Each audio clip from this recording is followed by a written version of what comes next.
গৌরাঙ্গ তুমি মরে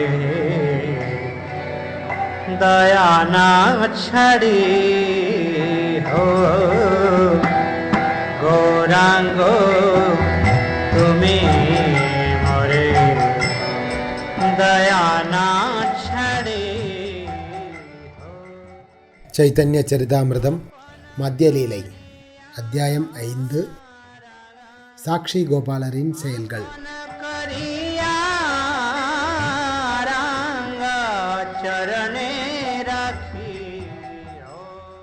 பிராமணரின் நன்மைக்காக சாக்ஷி கோபாலராக தோன்றிய முழுமுதற் கடவுளுக்கு பிரம்மண்ய தேவா, நான் எனது மரியாதை கலந்த வணக்கங்களை அர்ப்பணிக்கின்றேன். அவர் 100 நாள்களாக நாடு முழுவதும் தமது சொந்த காலில் நடந்தார். அவரது செயல்கள் அற்புதமானவை. ஜெய ஜெய ஸ்ரீ சைதன்ய ஜெய நித்யானந்தா, ஜெய அத்வைத சந்திர ஜெய கௌரபக்த விருந்தா. எல்லா புகழும் பகவான் ஸ்ரீ சைதன்ய மகாபிரபுவிற்கு உரித்தாகட்டும். எல்லா புகழும் நித்யானந்த பிரபுவிற்கு உரித்தாகட்டும். எல்லா புகழும் அத்வைதாச்சாரியருக்கு உரித்தாகட்டும். எல்லா புகழும் ஸ்ரீ சைதன்ய மகாபிரபுவின் எல்லா பக்தர்களுக்கும் உரித்தாகட்டும்.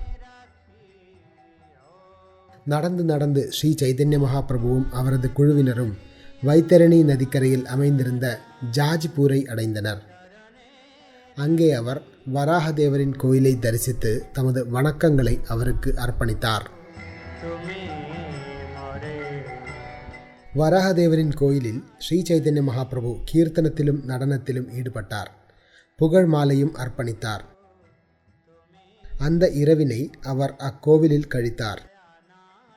அதன் பின்னர் ஸ்ரீ சைதன்ய மகாபிரபு சாக்ஷி கோபாலருடைய கோயிலை காண்பதற்காக கட்டாக் நகரத்திற்கு சென்றார்.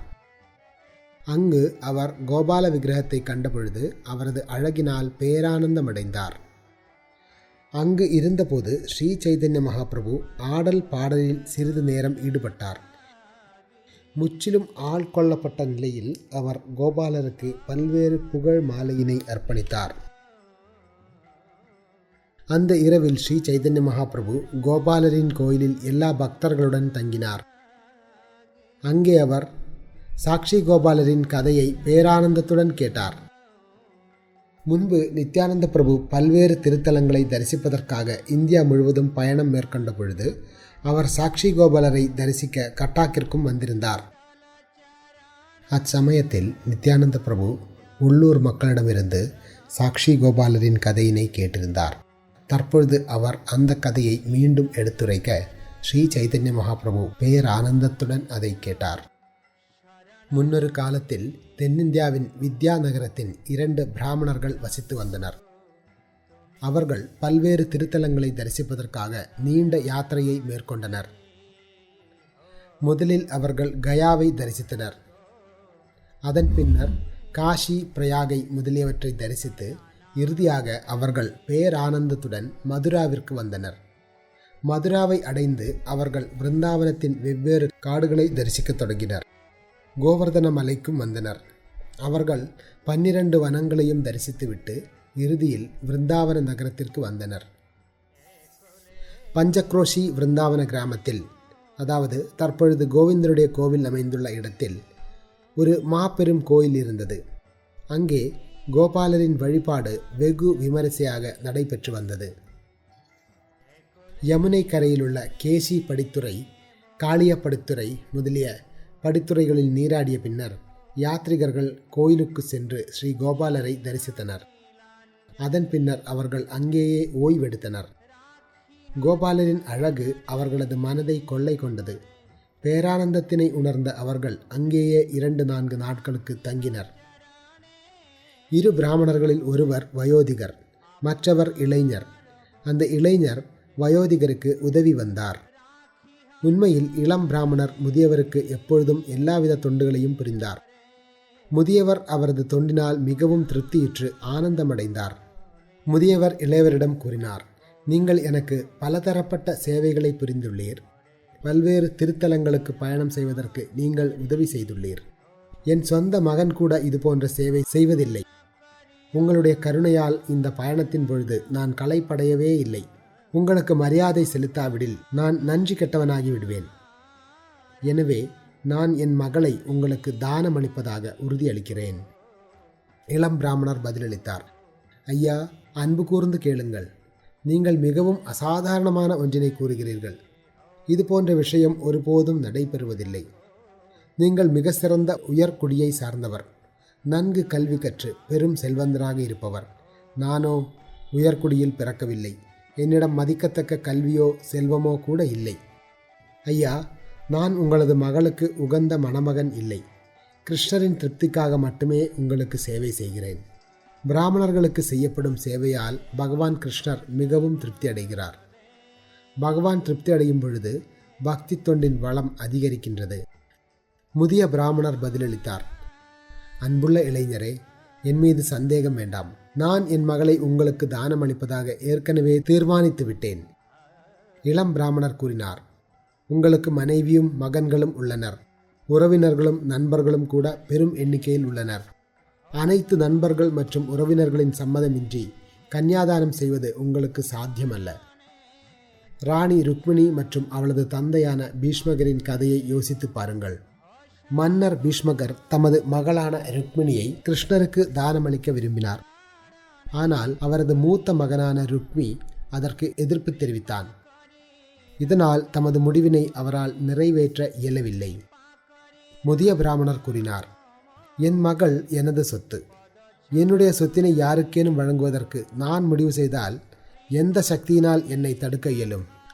அன்புள்ள இளைஞரே, நான் என் மகளை உங்களுக்கு தானம் வழங்குவேன். மற்றவர்களின் நிலையை புறக்கணிப்பேன். இதில் என் மீது சந்தேகம் வேண்டாம். என்னுடைய கோரிக்கையை ஏற்றால் போதும். இளம் பிராமணர் பதிலளித்தார், உங்களது இளைய மகளை எனக்கு வழங்குவதற்கு நீங்கள் முடிவு செய்துவிட்டால் கோபாலரின் முன்பாக அதனை கூறுங்கள். கோபாலருக்கு முன்பாக வந்து முதிய பிராமணர் கூறினார், எம்பெருமானே, நான் என் மகளை இந்த இளைஞருக்கு வழங்கியுள்ளேன் என்பதற்கு சாட்சியாக இருங்கள். அதன் பின்னர் இளம் பிராமணர் விக்கிரகத்திடம் கூறினார், எம்பெருமானே, நீங்களே எனது சாட்சி. தேவைப்பட்டால் சாட்சி அளிப்பதற்காக பிற்காலத்தில் நான் உங்களை அழைப்பேன். இவ்வாறு பேசிய பின்னர் இரு பிராமணர்களும் இல்லத்திற்கு புறப்பட்டனர். வழக்கம் போல இளம் பிராமணர் முதிய பிராமணருக்கு ஒரு குருவிற்கு சேவை செய்வதை போன்று பல்வேறு வழிகளில் சேவை செய்தார். வித்யாநகரத்திற்கு திரும்பிய பின்னர் இரு பிராமணர்களும் தத்தமது இல்லத்திற்கு சென்றனர். சில நாள்களுக்கு பின்னர் முதிய பிராமணர் மிகவும் கவலையுற்றார். அவர் யோசிக்கத் தொடங்கினார், நான் புனித ஸ்தலத்தில் பிராமணருக்கு வாக்கு கொடுத்துள்ளேன். நான் கொடுத்த சத்தியம் நிச்சயமாக நிறைவேறும். நான் தற்பொழுது அதனை மனைவி, மகன்கள், இதர உறவினர்கள் மற்றும் நண்பர்களிடம் வெளிப்படுத்த வேண்டும். இவ்வாறாக ஒரு நாள் முதிய பிராமணர் தமது உறவினர்கள், நண்பர்கள் என அனைவரையும் ஒரு சந்திப்பிற்காக அழைத்தார். அவர்களிடம் கோபாலரின் முன்பாக நிகழ்ந்த சம்பவத்தினை அவர் எடுத்துரைத்தார். முதிய பிராமணரின் கதையை கேட்டு அவரது குடும்பத்தை சார்ந்தவர்கள் தங்களது மனக்கசப்பினை வெளிப்படுத்தினர். இதுபோன்ற கோரிக்கையினை மீண்டும் முன்வைக்க வேண்டாம் என்று அவர்கள் அனைவரும் அவரை வேண்டிக் கொண்டனர். அவர்கள் அனைவரும் ஒருமனதாக ஒப்புக்கொண்டனர். நீங்கள் உங்களது மகளை தாழ்ந்த குடும்பத்திற்கு வழங்கினால் உங்களது உயர்குலம் அழிவடையும். இதை பற்றி கேள்விப்படும் மக்கள் உங்களை கேலி செய்து சிரிப்பர். முதிய பிராமணர் கூறினார், யாத்திரையின் பொழுது புனித ஸ்தலத்தில் வழங்கப்பட்ட சத்தியத்தினை என்னால் எவ்வாறு மீற முடியும்? என்ன நிகழ்ந்தாலும் சரி, நான் என் மகளை அவருக்கு நிச்சயமாக தானம் அளிப்பேன். உறவினர்கள் ஒன்றுபட்ட குரலில் கூறினர், நீங்கள் உங்கள் மகளை அந்த இளைஞனுக்கு வழங்கினால் நாங்கள் உங்களுடனான எல்லா தொடர்புகளையும் கைவிட்டு விடுவோம். உண்மையில் அவரது மனைவியும் மகன்களும் கன்னியாதானம் நிகழ்ந்தால் நாங்கள் விஷம் குடித்து மடிந்து விடுவோம் என்று அறிவித்தனர். முதிய பிராமணர் கூறினார், நான் என் மகளை இளம் பிராமணருக்கு வழங்காவிடில் அவர் ஸ்ரீ கோபாலரை சாட்சியாக அழைப்பார். அதன் மூலமாக அவர் பலவந்தமாக என் மகளை எடுத்து செல்வார். அந்த நேரத்தில் எனது அறநெறிகள் அனைத்தும் அர்த்தமற்றவையாகிவிடும். அவரது மகன் பதிலளித்தான், விக்கிரகம் சாட்சியாக இருக்கலாம், ஆனால் அவர் தூரமான நாட்டில் உள்ளார். அவர் எவ்வாறு உங்களுக்கு எதிராக சாட்சி சொல்வதற்கு வர முடியும்? நீங்கள் ஏன் இது குறித்து இவ்வளவு கவலைப்படுகிறீர்கள்? அவ்வாறு எதுவுமே பேசவில்லை என்று நீங்கள் முற்றிலுமாக மறுக்க வேண்டியதில்லை. அவ்வாறு பொய் சொல்ல வேண்டிய அவசியமில்லை. நீங்கள் கூறியது உங்களுக்கு நினைவில் இல்லை என்று கூறினால் போதும். எனக்கு நினைவில்லை என்று மட்டும் நீங்கள் கூறினால் நான் மற்றவற்றை பார்த்து கொள்கிறேன். அந்த இளம் பிராமணரை வாதத்தின் மூலமாக நான் தோற்கடித்து விடுவேன். இதனை கேட்டு முதிய பிராமணரின் மனம் மிகவும் குழப்பமடைந்தது. உதவியற்ற நிலையில் அவர் முழு கவனத்தையும் கோபாலரின் தாமரை திருவடிகளின் பக்கம் திருப்பினார். முதிய பிராமணர் பிரார்த்தனை செய்தார். எம்பெருமான் கோபாலரே, நான் உங்களது தாமரை திருவடிகளில் சரணடைகிறேன். எனது அறநெறிகளை தொந்தரவுகளிலிருந்து பாதுகாக்கும்படியும் அதே நேரத்தில் என் உறவினர்களை மடியாமல் காப்பாற்றும்படியும் நான் உங்களிடம் வேண்டிக் கொள்கிறேன். மறுநாள் இவ்விஷயம் குறித்து முதிய பிராமணர் ஆழ்ந்து யோசித்துக் கொண்டிருந்த பொழுது இளம் பிராமணர் அவருடைய இல்லத்திற்கு வந்தார். இளம் பிராமணர் மிகுந்த மரியாதையுடன் முதியவரை வணங்கினார். அதன் பின்னர் கூப்பிய கரங்களுடன் மிகவும் பணிவான முறையில் பின்வருமாறு பேசினார். உங்களுடைய மகளை எனக்கு தானமளிப்பதாக நீங்கள் வாக்களித்தீர்கள். ஆனால் தற்பொழுது நீங்கள் எதுவும் கூறவில்லை. உங்களுடைய முடிவு என்ன? இளம் பிராமணர் தமது கூற்றினை முன்வைத்த சமயத்தில் முதிய பிராமணர் அமைதியாக இருந்தார். அந்த வாய்ப்பை பயன்படுத்தி அவரது மகன் உடனடியாக தடியுடன் வந்து இளைஞனை அடிக்க முற்பட்டான். மகன் கூறினான், ஏய், நீ மிகத் தாழ்ந்தவன். குள்ளமான மனிதன் நிலாவை பிடிக்க விரும்புவதைப் போல நீ என் தங்கையை மணக்க விரும்புகிறாய். முதியவருடைய மகனின் கையில் தடி இருப்பதைக் கண்ட இளம் பிராமணர் அங்கிருந்து ஓடினார். இருப்பினும் மறுநாள் அவர் கிராம மக்கள் அனைவரையும் ஒன்று திரட்டினார். அதன் பின்னர் எல்லா கிராம மக்களும் முதிய பிராமணரை சந்திப்பு நடைபெறும் இடத்திற்கு வரவழைத்தனர். அவர்களின் முன்பாக இளம் பிராமணர் பின்வருமாறு பேசத் தொடங்கினர். இந்த கனவான் தமது மகளை எனக்கு வழங்குவதாக வாக்குறுதி அளித்தார். ஆனால் தற்பொழுது அந்த சத்தியத்தை பின்பற்ற மறுக்கிறார். இந்த நடத்தையை பற்றி அவரிடம் விசாரியுங்கள். அங்கு கூடியிருந்த அனைத்து மக்களும் முதிய பிராமணரிடம் வினவினர். நீங்கள் உங்களது மகளை தானமளிப்பதற்காக ஏற்கனவே அவருக்கு வாக்களித்துள்ளீர். ஆனால் அந்த சத்தியத்தை ஏன் நிறைவேற்ற மறுக்கிறீர்? நீங்கள் அவருக்கு வாக்களித்துள்ளீர்கள். முதிய பிராமணர் கூறினார், அன்புள்ள நண்பர்களே, நான் கூற விரும்புவதை அருள் கூர்ந்து கேளுங்கள். அதுபோன்று வாக்களித்ததாக எனக்கு சரியாக நினைவில்லை. இதனை கேட்ட முதிய பிராமணரின் மகன் அந்த வாய்ப்பினை தந்திரமாக பேசுவதற்கு பயன்படுத்தி கொண்டான். மிகுந்த ஆணவத்துடன் சபையினர் முன்பாக எழுந்து நின்று பின்வருமாறு பேசினார்.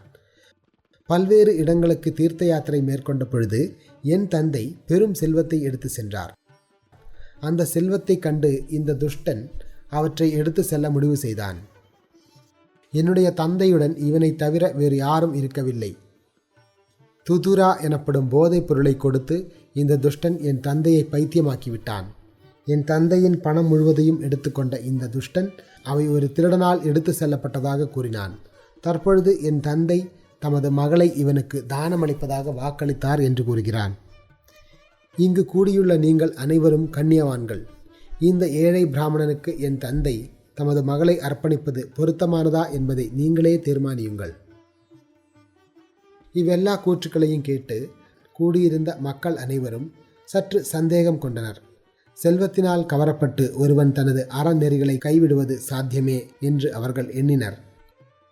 அச்சமயத்தில் இளம் பிராமணர் கூறினார், அன்புள்ள மகாஜனங்களே, அருள் கூர்ந்து கேளுங்கள். வாதத்தில் வெற்றி பெறுவதற்காக இவர் பொய்யுரைக்கின்றார். என்னுடைய சேவையினால் மிகவும் திருப்தியுற்ற இந்த பிராமணர் தமது சொந்த விருப்பத்துடன் நான் என் மகளை உனக்கு வழங்குவதாக சத்தியம் செய்கிறேன் என்று என்னிடம் கூறினார். அச்சமயத்தில் அவ்வாறு செய்ய வேண்டாம் என்று நான் அவரை தடுத்தேன். பிராமணர்களில் சிறந்தவரே, நான் உங்கள் மகளுக்கு பொருத்தமான கணவன் அல்ல. கற்றறிந்த பண்டிதராகவும் செல்வந்தராகவும் உயர்குடியை சார்ந்தவராகவும் இருக்கக்கூடிய நீங்கள் எங்கே? முட்டாளாகவும் ஏழையாகவும் தாழ்ந்த குலத்தவனாகவும் இருக்கக்கூடிய நான் எங்கே? இருந்தும் இந்த பிராமணர் தமது கோரிக்கையை ஏற்கும்படி என்னிடம் மீண்டும் மீண்டும் வலியுறுத்தி வேண்டிக் கொண்டார். நான் என் மகளை உனக்கு வழங்குகிறேன். அவளை அன்பு கூர்ந்து ஏற்றுக்கொள். அதன் பின்னரும் நான் கூறினேன், அன்பு கூர்ந்து கேளுங்கள். நீங்கள் கற்றறிந்த பிராமணர். உங்களுடைய மனைவி, நண்பர்கள், உறவினர்கள் இத்திட்டத்திற்கு ஒருபோதும் சம்மதிக்க மாட்டார்கள். அன்புள்ள ஐயா, உங்களால் இந்த உறுதிமொழியை நிறைவேற்ற இயலாது. உங்களுடைய வாக்கு மீறப்பட்டுவிடும். இருப்பினும் பிராமணர் மீண்டும் மீண்டும் தமது சத்தியத்தினை வலியுறுத்தினார். நான் என் மகளை உனக்கு வழங்குகிறேன், தயங்க வேண்டாம். அவள் என் மகள், அவளை நான் உனக்கு வழங்குவேன். யாரால் என்னை தடுக்கவியலும்? அச்சமயத்தில் நான் எனது மனதை ஒருமுகப்படுத்தி கோபாலரின் முன்பாக சத்தியம் செய்யும்படி பிராமணரிடம் வேண்டினேன். அப்பொழுது இந்த பிராமணர் கோபாலரின் முன்பாக கூறினார், எம்பெருமானே, நான் என் மகளை இந்த பிராமணருக்கு தானமளிக்கின்றேன். அருள் கூர்ந்து சாட்சியாக இருங்கள். கோபாலரை எனது சாட்சியாக ஏற்று அவரது தாமரை திருவடிகளில் நான் ஒரு வேண்டுகோளை முன்வைத்தேன். பிற்காலத்தில் இந்த பிராமணர் கன்னியாதானம் செய்ய தயங்கினால், எம்பெருமானே, நான் உங்களை சாட்சிக்காக அழைப்பேன். அருள் கூர்ந்து இதனை கவனத்துடன் குறித்து கொள்ளுங்கள். இவ்வாறாக நான் எங்களது பரிமாற்றத்திற்கு அந்த மகாஜனரை அழைத்தேன். அந்த முழுமுதற் கடவுளை எனது சாட்சியாக இருக்கும்படி வேண்டிக் கொண்டேன். உலகமும் பரமபுருஷ பகவானின் வார்த்தைகளை ஏற்கின்றது. இந்த வாய்ப்பை பயன்படுத்தி கொண்ட முதிய பிராமணர் அது உண்மையிலேயே நிகழ்ந்தது என உடனடியாக உறுதிப்படுத்தினார். அவர் கூறினார், கோபாலர் தாமே சுயமாக இங்கு வந்து சாட்சியாக செயல்பட்டால் நான் நிச்சயமாக இந்த இளம் பிராமணருக்கு என் மகளை வழங்குவேன். முதிய பிராமணரின் மகனும் உடனடியாக அதனை உறுதி செய்தான். ஆம், இது நல்ல தீர்ப்பு. முதிய பிராமணர் நினைத்தார், பகவான் கிருஷ்ணர் மிகவும் கருணை வாய்ந்தவர் என்பதால் அவர் நிச்சயமாக என்னுடைய வார்த்தையினை நிரூபிக்க வருவார். நாஸ்திக மகன் நினைத்தான், கோபாலர் இங்கு வந்து சாட்சியாக செயல்படுவது இயலாத ஒன்று. இவ்வாறு தந்தை மகன் இருவரும் தத்தமது சிந்தனைக்கேற்ப சம்மதம் தெரிவித்தனர். இவ்வாய்ப்பினை பயன்படுத்தி கொண்ட இளம் பிராமணர் பேசினார். இதனை ஓலையில் தெளிவாக எழுதி கொள்ளுங்கள். நீங்கள் உங்களது வார்த்தையினை மீண்டும் மாற்றாமல் இருப்பீர்கள். அங்கு கூடியிருந்த மக்கள் அனைவரும் அதனை ஓலையில் பதிவு செய்தனர். நடுவராக இருந்தவர்கள் சம்மதத்திற்கான ஒப்பந்தத்தில் இருவரிடமும் கையெழுத்தை பெற்றனர். அதன் பின்னர் இளம் பிராமணர் கூறினார், கனவான்கள் அனைவரும் நான் கூறுவதை சற்று கேளுங்கள். இந்த முதிய பிராமணர் நிச்சயம் உண்மையானவர், அறநெறிகளை பின்பற்றுபவர். தமது சத்தியத்தை மீறுவதில் இவருக்கு எந்த விருப்பமும் இல்லை. ஆனால் உறவினர்கள் தற்கொலை செய்து கொள்வர் என்ற அச்சத்தினால் இவர் உண்மையிலிருந்து விலகுகிறார். முதிய பிராமணரின் புண்ணியத்தினால் நான் பரமபுருஷ பகவானை சாட்சியாக அழைத்து அதன் மூலமாக அவரது சத்தியத்தை தக்க வைப்பேன். இளம் பிராமணரின் உறுதியான வாக்கினை கேட்டு கூட்டத்திலிருந்த நாஸ்திகர்கள் சிலர் கேலி செய்யத் தொடங்கினர். இருப்பினும் வேறொருவர் கூறினார், கடவுள் மிக கருணை வாய்ந்தவர். அவர் விரும்பினால் அவரால் வரவியலும். இக்கூட்டத்திற்கு பின்னர் இளம் பிராமணர் பிருந்தாவனத்திற்கு புறப்பட்டார். பிருந்தாவனத்தை அடைந்த மாத்திரத்தில் அவர் விக்கிரகத்திற்கு தண்டம் சமர்ப்பித்து எல்லாவற்றையும் விவரமாக எடுத்து கூறினார்.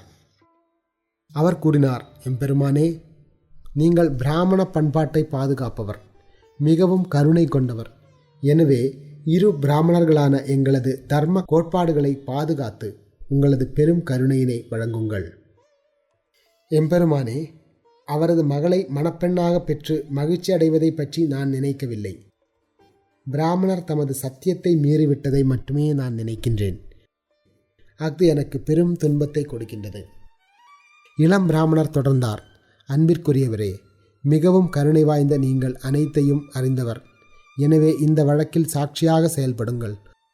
உள்ளதை உள்ளபடி அறிந்தும் சாட்சியாக செயல்படாதவர் பாவ செயல்களுக்கு உட்படுத்தப்படுகிறார். பகவான் கிருஷ்ணர் பதிலளித்தார், அன்புள்ள பிராமணரே, உங்களது இல்லத்திற்கு திரும்பி சென்று எல்லா மக்களையும் ஒரு கூட்டத்திற்காக அழையுங்கள். அந்த கூட்டத்தில் என்னை நீங்கள் நினைத்தால் போதும். நான் நிச்சயமாக அங்கே தோன்றுவேன்.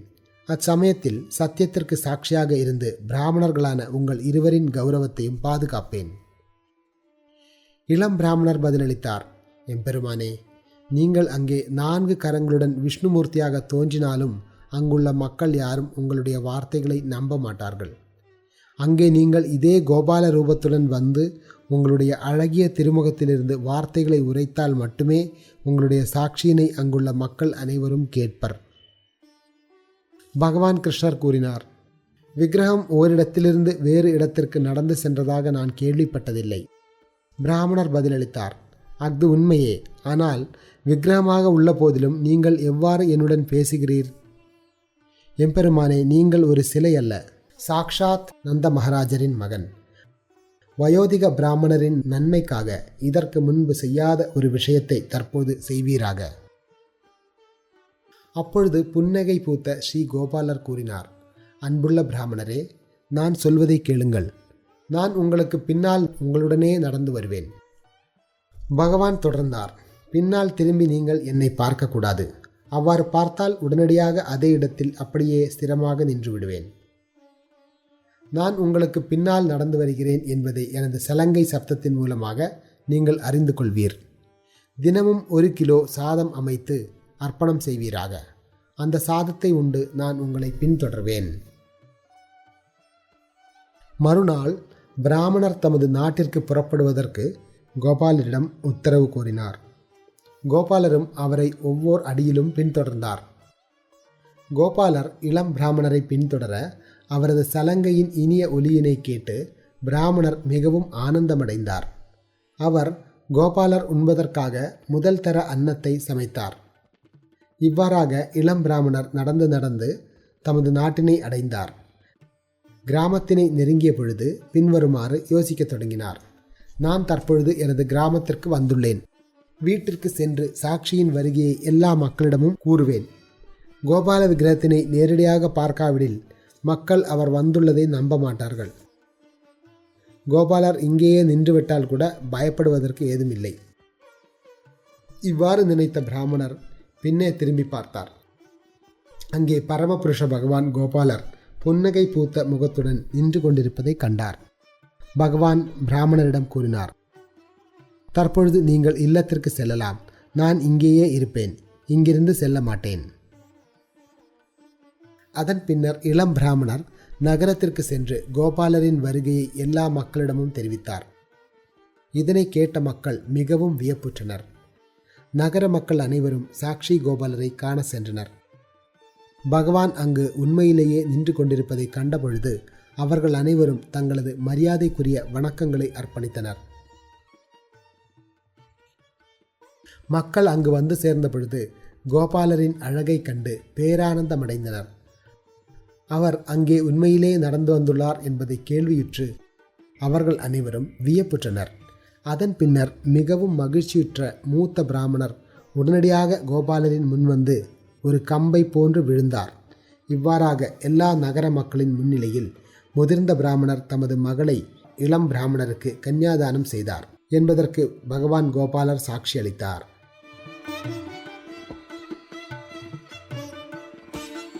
திருமண நிகழ்ச்சிக்கு பிறகு 2 பிராமணர்களிடமும் பகவான் தெரிவித்தார், பிராமணர்களான நீங்கள் இருவரும் பிறவிதோறும் என் நித்திய சேவகர்களாவீர். பகவான் தொடர்ந்தார், நான் உங்கள் இருவருடைய வாய்மையினால் மிகவும் திருப்தி அடைந்துள்ளேன். இப்பொழுது நீங்கள் ஏதேனும் வரம் கேட்கலாம். இவ்வாறாக பெரும் ஆனந்தத்துடன் 2 பிராமணர்களும் ஒரு வரத்தினை யாசித்தனர். பிராமணர்கள் கூறினார், நீங்கள் உங்களுடைய சேவகர்களிடம் எவ்வளவு கருணையுள்ளவராக இருக்கிறீர்கள் என்பதை உலகிலுள்ள எல்லா மக்களும் அறியும் பொருட்டு நீங்கள் இங்கேயே இருக்க வேண்டும். பகவான் கோபாலர் அங்கேயே தங்கினார். 2 பிராமணர்களும் அவரது தொண்டில் ஈடுபட்டனர். இச்சம்பவத்தை கேள்விப்பட்டு வெவ்வேறு நாடுகளிலிருந்து பல்வேறு மக்கள் கோபாலரை காண்பதற்காக வரத் தொடங்கினர். காலப்போக்கில் அந்நாட்டு மன்னரும் இந்த அற்புதமான கதையினை செவியுற்றார். அவரும் கோபாலரை தரிசித்து மிகவும் மகிழ்ச்சியுற்றார். மன்னர் ஓர் அற்புதமான கோயிலை எழுப்பினார். தினசரி சேவைகள் நிறைவேற்றப்பட்டன. கோபாலர் சாக்ஷி கோபாலர் என்ற பெயரில் மிகவும் பிரபலமடைந்தார். இவ்வாறாக சாக்ஷி கோபாலர் வித்யாநகரத்தில் தங்கி நீண்ட காலத்திற்கு சேவைகளை ஏற்று வந்தார்.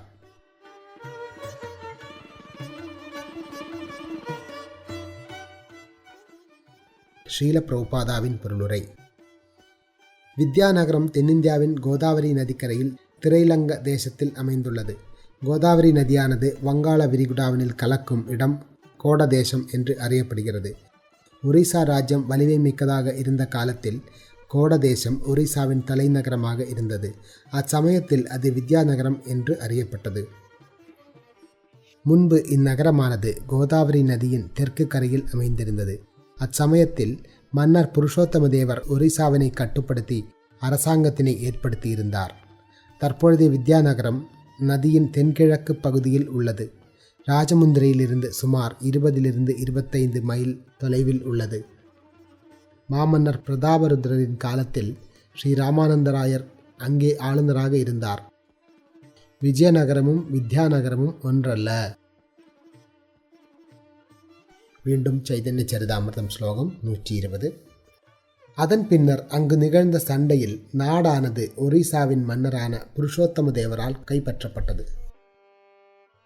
ஒரிசா மன்னர் வித்யாநகர மன்னரை வென்று பல்வேறு இரத்தினங்களால் அலங்கரிக்கப்பட்ட மன்னருடைய மாணிக்க சிம்ஹாசனத்தினை தனதாக்கி கொண்டார். மன்னர் புருஷோத்தம தேவர் மிக சிறந்த பக்தராகவும் ஆரிய பண்பாட்டில் முன்னேறியவராகவும் இருந்தார். அருள் கூர்ந்து என்னுடைய ராஜ்யத்திற்கு வாருங்கள் என்று அவர் கோபாலரின் தாமரை திருவடிகளில் யாசித்தார். தம்முடைய ராஜ்யத்திற்கு வருமாறு கோபாலரிடம் மன்னர் யாசித்த பொழுது மன்னரின் பக்தி தொண்டினால் ஏற்கனவே திருப்தியுற்றிருந்த கோபாலர் அவரது பிரார்த்தனையினை ஏற்றுக்கொண்டார். இவ்வாறாக கோபாலரை எடுத்துக்கொண்டு மன்னர் கட்டாக்கிற்கு திரும்பினார்.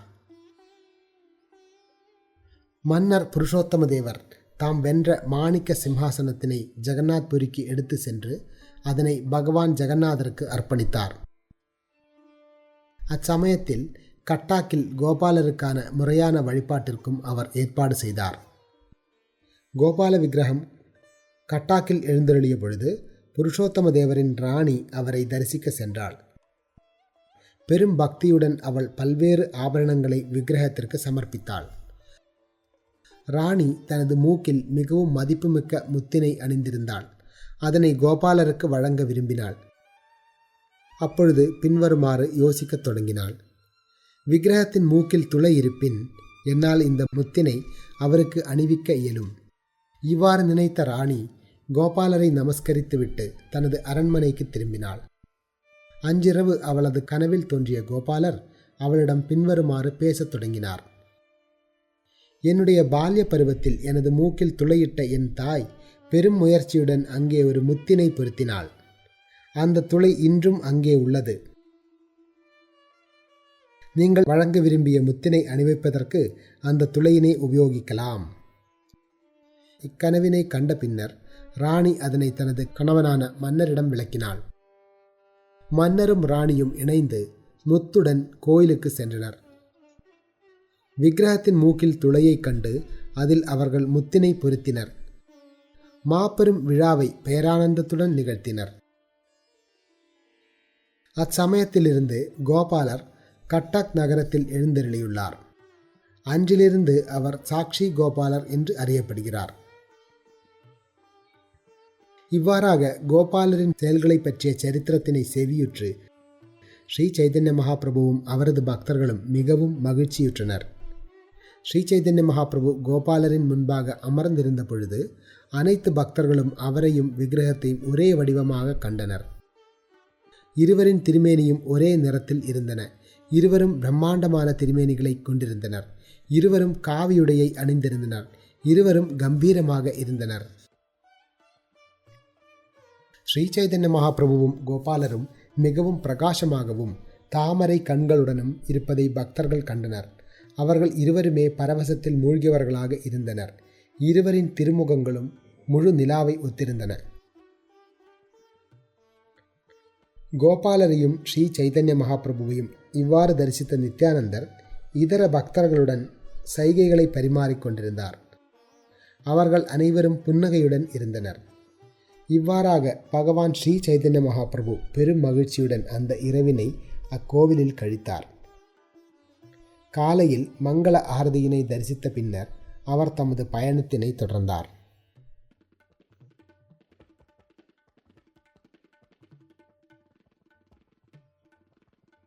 தமது நூலான சைதன்ய பாகவதத்தில் ஸ்ரீல விருந்தாவனதாஸ் தாகூர் புவனேஸ்வருக்கு செல்லும் வழியில் பகவான் தரிசித்த அனைத்து இடங்களையும் விரிவாக விளக்கியுள்ளார். ஸ்ரீ சைதன்ய மகாபிரபு கமலபுரத்தை அடைந்த பொழுது தமது சந்நியாச தண்டத்தினை நித்யானந்த பிரபுவின் கையில் ஒப்படைத்துவிட்டு பார்க்கி நதியில் நீராடினார். ஸ்ரீ சைதன்ய மகாபிரபு கபோதேஸ்வரர் என்று அறியப்படும் சிவபெருமானின் ஆலயத்திற்கு சென்ற பொழுது அவரது சந்நியாச தண்டத்தினை தமது பொறுப்பில் வைத்திருந்த நித்யானந்த பிரபு அதனை 3 பாகங்களாக உடைத்து பார்க்கி நதியில் வீசினார். அதன் பின்னர் அந்த நதியானது தண்டாபங்கா நதி என்று அறியப்படலாயிற்று.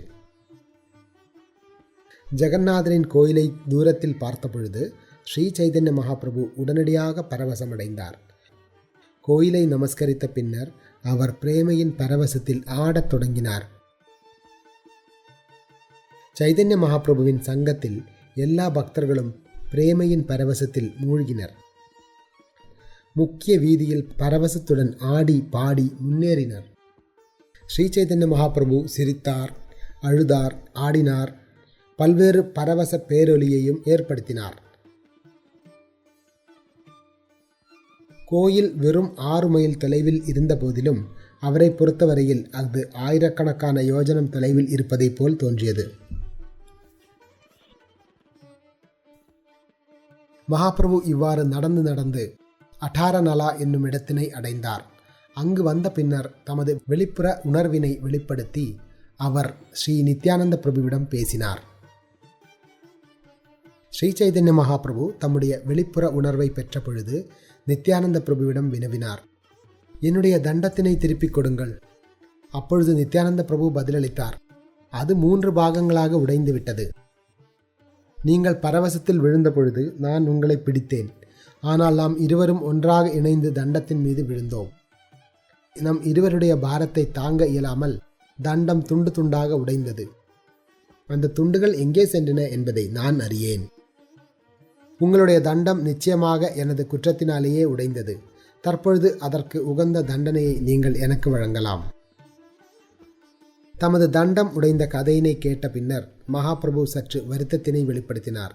சிறிது கோபத்தினை வெளிப்படுத்தியபடி அவர் பின்வருமாறு பேசினார். ஸ்ரீ சைதன்ய மகாபிரபு கூறினார், என்னை நீலாச்சலத்திற்கு அழைத்து வந்து நீங்கள் எனக்கு நிறைய நன்மைகளை செய்துள்ளீர். இருப்பினும் என்னுடைய ஒரே சொத்தாக இருந்த தண்டத்தினை நீங்கள் முறையாக வைத்து கொள்ளவில்லை. எனவே நீங்கள் அனைவரும் ஜெகநாதரை காண்பதற்கு எனக்கு முன்பாக செல்லுங்கள், அல்லது நான் உங்களுக்கு முன்பாக செல்கிறேன். நான் உங்களுடன் சேர்ந்து வரமாட்டேன். முகுந்ததத்தர் ஸ்ரீ சைதன்ய மகாபிரபுவிடம் கூறினார், மகாபிரபுவே, நீங்கள் முன்னே செல்லுங்கள். நாங்கள் அனைவரும் பின்னால் வருகிறோம். நாங்கள் உங்களுடன் வரமாட்டோம். அதன் பின்னர் ஸ்ரீ சைதன்ய மகாபிரபு மற்ற பக்தர்களுக்கு முன்பாக வெகு விரைவாக நடக்கத் தொடங்கினார். 2 பிரபுக்களின், சைதன்ய மகாபிரபு மற்றும் நித்யானந்த பிரபுவின் உண்மையான நோக்கத்தினை யாராலும் புரிந்து கொள்ள இயலவில்லை. நித்யானந்த பிரபு ஏன் தண்டத்தினை உடைத்தார்? அவர் அவ்வாறு செய்வதற்கு ஸ்ரீ சைதன்ய மகாபிரபு ஏன் அனுமதித்தார்? அவரை அனுமதித்த பின்னர் மகாபிரபு ஏன் கோபம் கொண்டார்? ஆகியவற்றை பக்தர்களால் புரிந்து கொள்ள இயலவில்லை.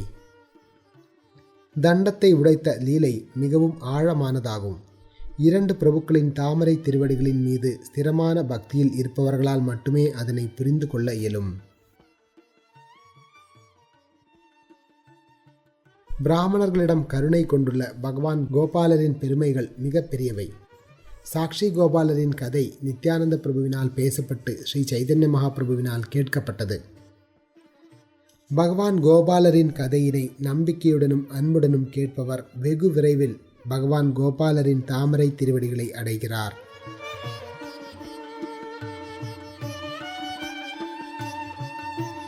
ஸ்ரீ ரூபா மற்றும் ரகுநாதரின் தாமரை திருவடிகளில் வேண்டி அவர்களின் கருணையை எப்பொழுதும் விரும்பி கிருஷ்ணதாசனாகிய நான் அவர்களது அடிச்சுவடுகளை பின்பற்றி ஸ்ரீ சைதன்ய சரிதாமிர்தத்தினை விளக்குகின்றேன். சாக்ஷி கோபாலரின் செயல்களை விளக்கக்கூடிய ஸ்ரீ சைதன்ய சரிதாமிர்தம் மத்தியலீலை 5வது அத்தியாயம் இத்துடன் நிறைவடைகிறது.